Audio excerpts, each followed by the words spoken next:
أعوذ بالله من الشيطان الرجيم. بسم الله الرحمن الرحيم.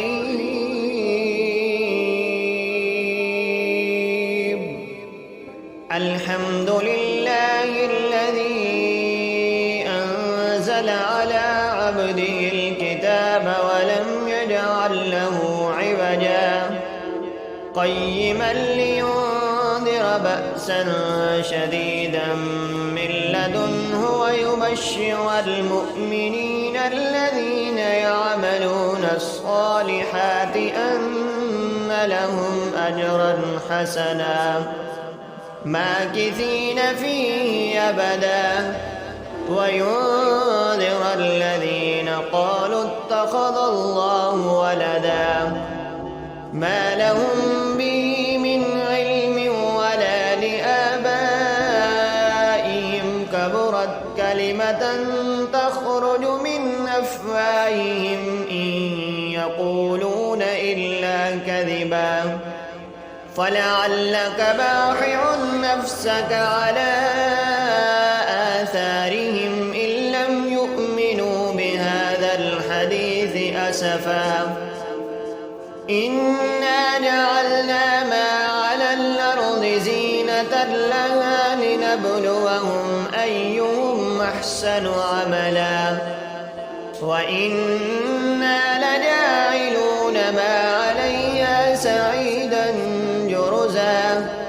أم حسبت أن أصحاب الكهف والرقيم كانوا من آياتنا عجبا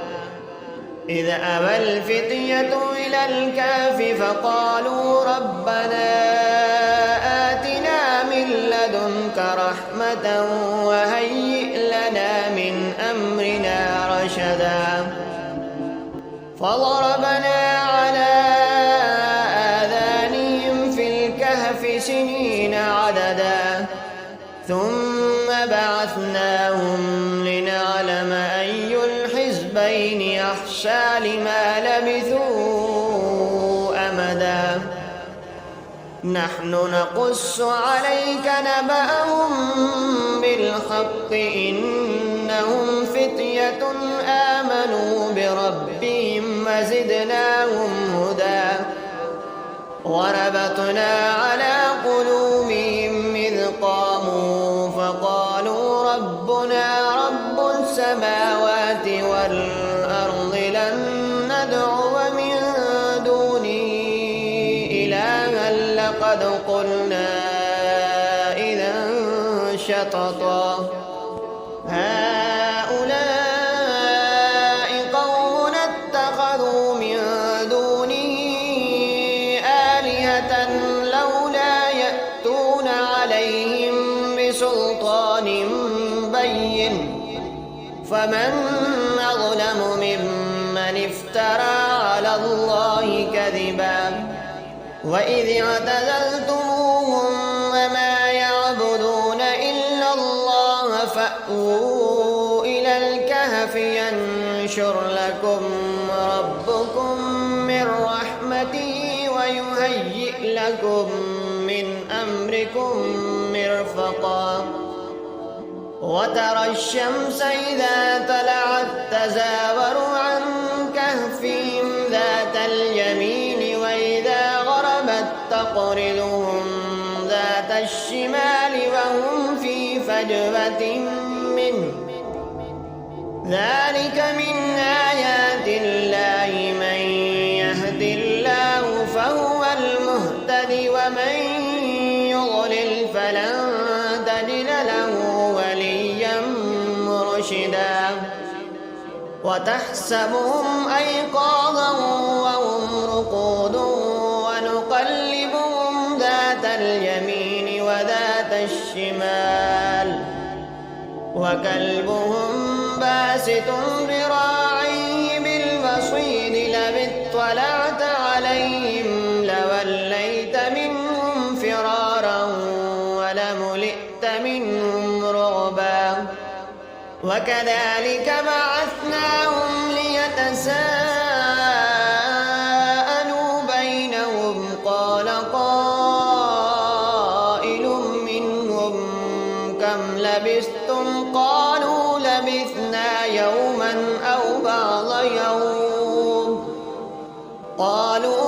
ربكم أعلم بما لبثتم فابعثوا أحدكم بورقكم هذه إلى المدينة فلينظر أيها أزكى طعاما فليأتكم برزق منه وليتلطف ولا يشعرن بكم أحدا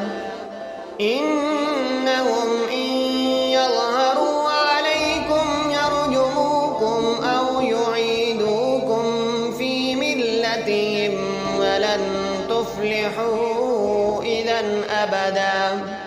وكذلك أعثرنا عليهم ليعلموا أن وعد الله حق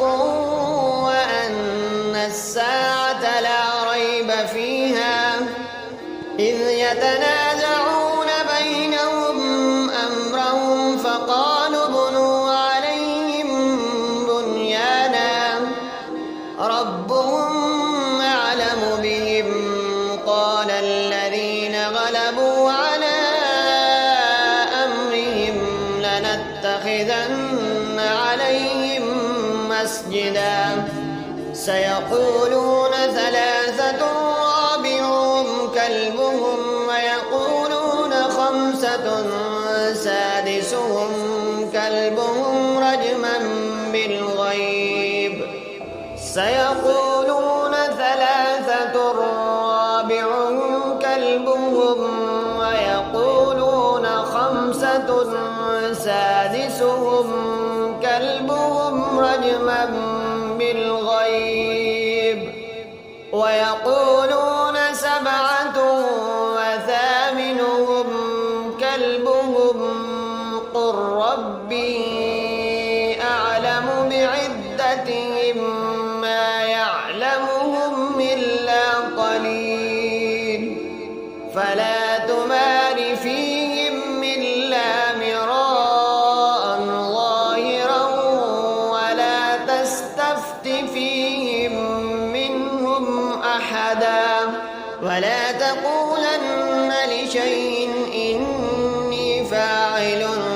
ذلك غدا إلا أن يشاء الله واذكر ربك إذا نسيت وقل عسى أن يهديني ربي لأقرب من هذا رشدا ولبثوا في كهفهم 300 سنين وازدادوا 9 قل الله أعلم بما لبثوا له غيب السماوات والأرض أبصر به وأسمع ما لهم من دونه من ولي ولا يشرك في حكمه أحدا واتل ما أوحي إليك من كتاب ربك لا مبدل لكلماته ولن تجد من دونه ملتحدا واصبر نفسك مع الذين يدعون ربهم بالغداة والعشي يريدون وجهه ولا تعد عيناك عنهم تريد زينة الحياة الدنيا ولا تطع من أغفلنا قلبه عن ذكرنا واتبع هواه وكان أمره فرطا وقل الحق من ربكم فمن شاء فليؤمن ومن شاء فليكفر إنا أعتدنا للظالمين نارا أحاط بهم سرادقها وإن يستغيثوا يغاثوا بماء كالمهل يشوي الوجوه بئس الشراب وساءت مرتفقا إن الذين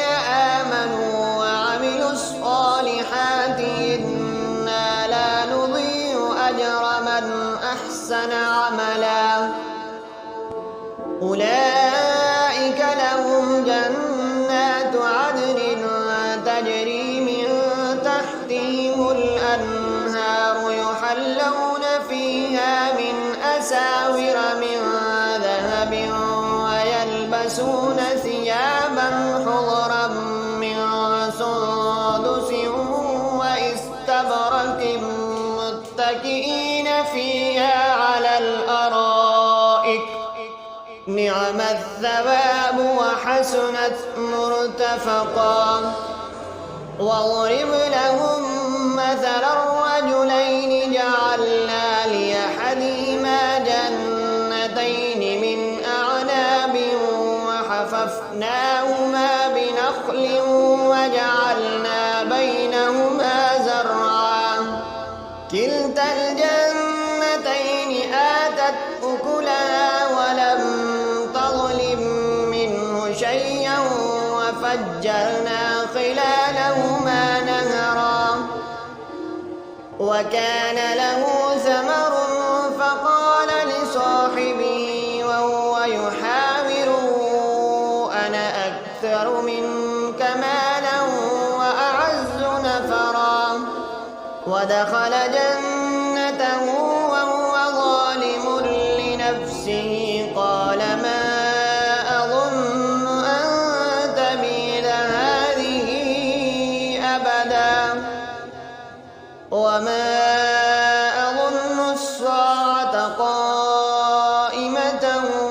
ولئن رددت إلى ربي لأجدن خيرا منها منقلبا قال له صاحبه وهو يحاوره أكفرت بالذي خلقك من تراب ثم من نطفة ثم سواك رجلا لكن هو الله ربي ولا أشرك بربي أحدا ولولا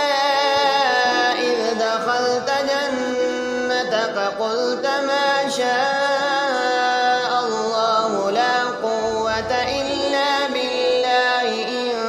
ترني أنا أقل منك مالا وولدا فعسى ربي أن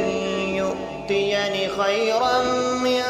جنتك ويرسل عليها حسبانا من السماء فتصبح صعيدا زلقا أو يصبح ماؤها غورا فلن تستطيع له طلبا وأحيط بثمره فأصبح يقلب كفيه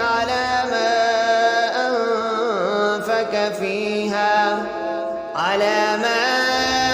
أنفق فيها وهي خاوية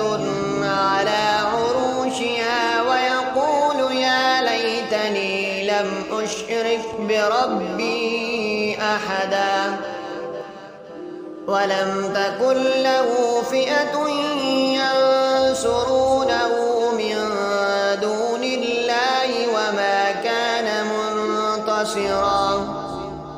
هنالك الولاية لله الحق هو خير ثوابا وخير عقبا واضرب لهم مثل الحياة الدنيا كماء أنزلناه من السماء فاختلط به نبات الأرض فأصبح حشيما تذروه الرياح وكان الله على كل شيء مقتدرا المال والبنون زينة الحياة الدنيا والباقيات الصالحات خير عند ربك ثوابا وخير أملا ويوم نسير الجبال وترى الأرض بارزة وحشرناهم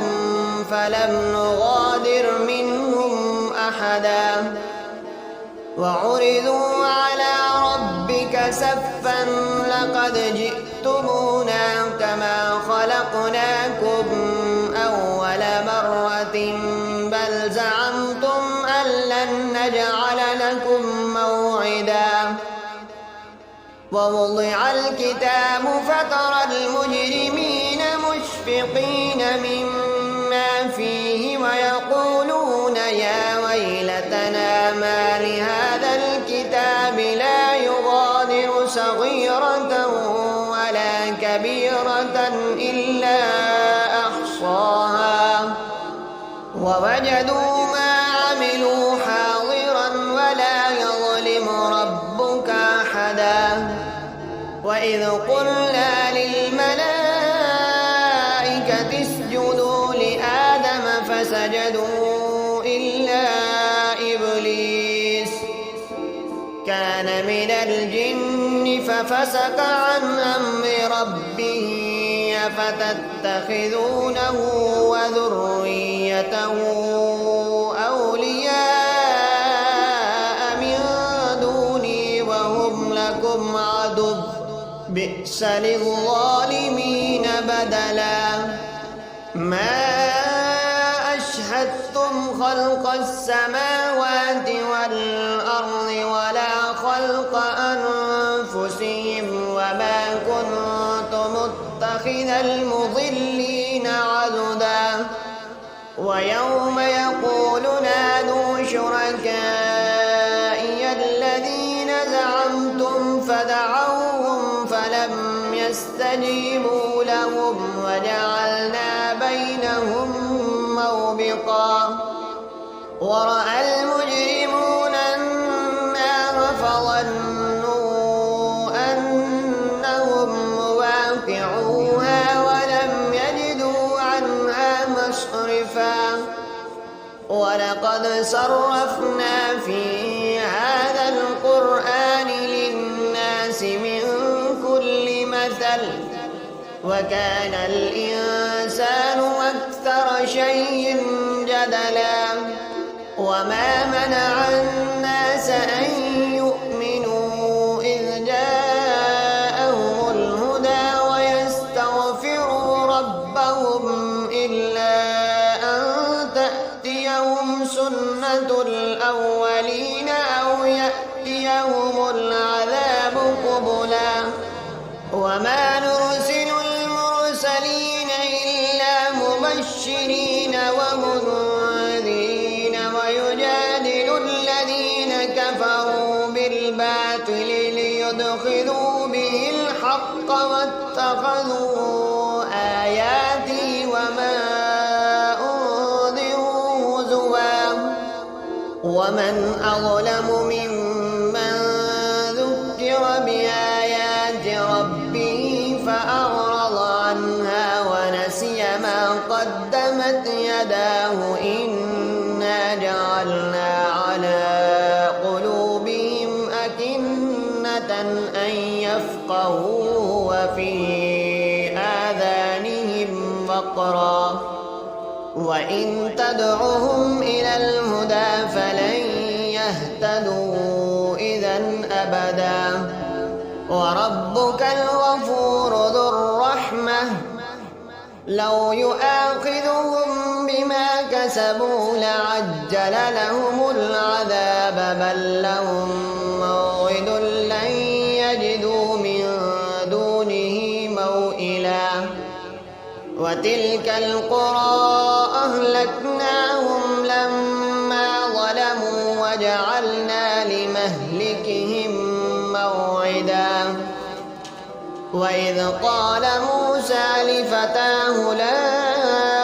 أبرح حتى أبلغ مجمع البحرين أو أمضي حقبا فلما بلغا مجمع بينهما نسيا حوتهما فاتخذ سبيله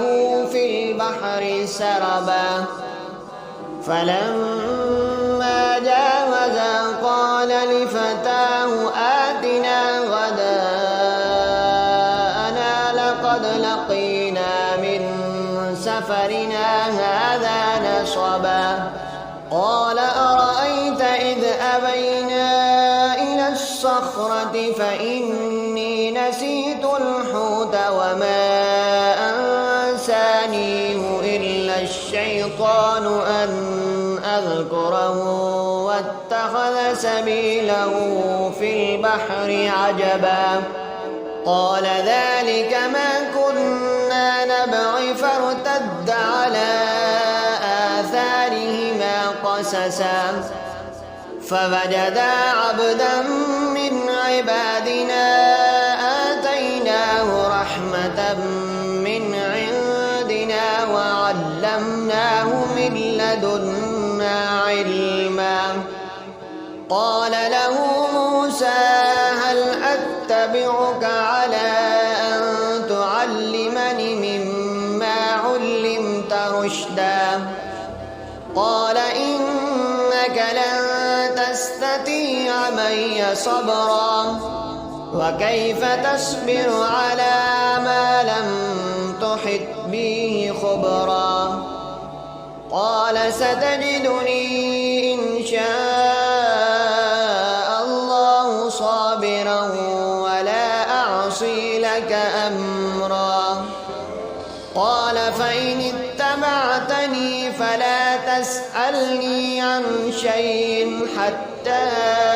أحدث لك منه ذكرا فانطلقا حتى إذا ركبا في السفينة خرقها قال أخرقتها لتغرق أهلها لقد جئت شيئا إمرا قال ألم أقل لك إنك لن تستطيع معي صبرا قال لا تؤاخذني بما نسيت ولا ترهقني من أمري عسرا فانطلقا حتى إذا لقيا غلاما فقتله قال أقتلت نفسا زكية بغير نفس لقد جئت شيئا نكرا قال ألم أقل لك إنك لن تستطيع معي صبرا قال إن سألتك عن شيء بعدها فلا تصاحبني قد بلغت من لدني عذرا فانطلقا حتى إذا أتيا أهل قرية استدعما أهلها فأبوا أن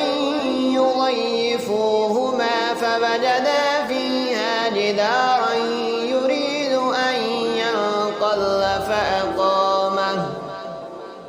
قال لو شئت لاتخذت عليه أجرا قال هذا فراق بيني وبينك سأنبئك بتأويل ما لم تستطع عليه صبرا أما السفينة فكانت لمساكين يعملون في البحر فأردت أن أعيبها وكان وراءهم ملك يأخذ كل سفينة عصبا وأما الغلام فكان أبواه مؤمنين فخشينا أن يرهقهما طغيانا وكفرا فأردنا أن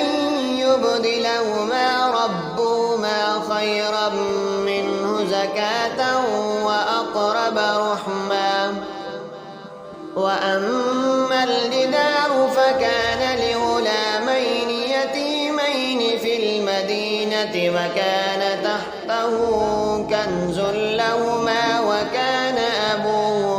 صالحا فأراد ربك أن يبلغا أشدهما ويستخرجا كنزهما رحمة من ربك وما فعلته عن أمري ذلك تأويل ما لم تستطع عليه صبرا ويسألونك عن ذي القرنين قل سأتلو عليكم منه ذكرا إنا مكنا له في الأرض وآتيناه من كل شيء سببا فأتبع سببا حتى إذا بلغ مغرب الشمس وجدها تغرب في عين حمئة ووجد عندها قوما قلنا يا ذا القرنين إما أن تعذب وإما أن تتخذ فيهم حسنا قال أما من ظلم فسوف نعذبه ثم يرد إلى ربه فيعذبه عذابا نكرا وأما من آمن وعمل صالحا فله جزاء الحسنى وسنقول له من أمرنا يسرا ثم أتبع سببا حتى إذا بلغ مطلع الشمس وجدها تطلع على قوم لم نجعل لهم من دونها سترا كذلك وقد أحطنا بما لديه خبرا ثم أتبع سببا حتى إذا بلغ بين السدين وجد من دونهما قوما لا يكادون يفقهون قولا قالوا يا ذا القرنين إن يأجوج ومأجوج مفسدون في الأرض فهل نجعل لك حرجا على أن تجعل بيننا وبينهم سدا قال ما مكني فيه ربي خير فأعينوني بقوة أجعل بينكم وبينهم ردما آتوني زبر الحديد حتى إذا ساوى بين السدفين قال انفخوا حتى إذا جعله نارا قال آتوني أفرغ عليه قطرا فما استطاعوا أن يظهروه وما استطاعوا له نقبا قال هذا رحمة من ربي فإذا جاء وعد ربي جعله دكاء وكان وعد ربي حقا وتركنا بعضهم يومئذ يموج في بعض ونفخ في السور فجمعناهم جمعا وعرضنا جهنم يومئذ للكافرين عرضا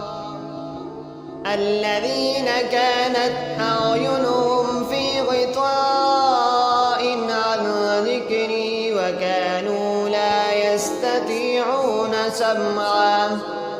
أفحسب الذين كفروا أن يتخذوا عبادي من دوني أولياء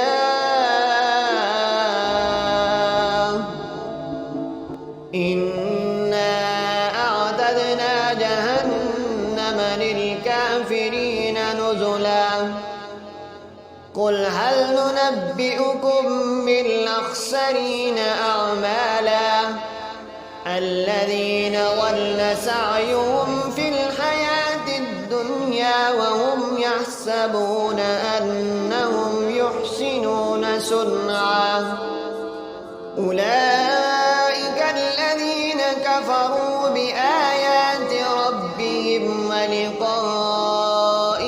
فحبطت أعمالهم فلا نقيم لهم يوم القيامة وزنا ذلك جزاؤهم جهنم بما كفروا واتخذوا آياتي ورسلي هزوا إن الذين آمنوا وعملوا الصالحات كانت لهم جنات الفردوس نزلا خالدين فيها لا يبغون عنها حولا قل لو كان البحر مدادا لكلمات ربي لنفد البحر قبل أن تنفد كلمات ربي ولو جئنا بمثله مددا قل إنما أنا بشر مثلكم يوحى إلي أنما إلهكم إله واحد فمن كان يرجو لقاء ربي فليعمل عملا صالحا ولا يشرك بعبادة ربه أحدا صدق الله العظيم.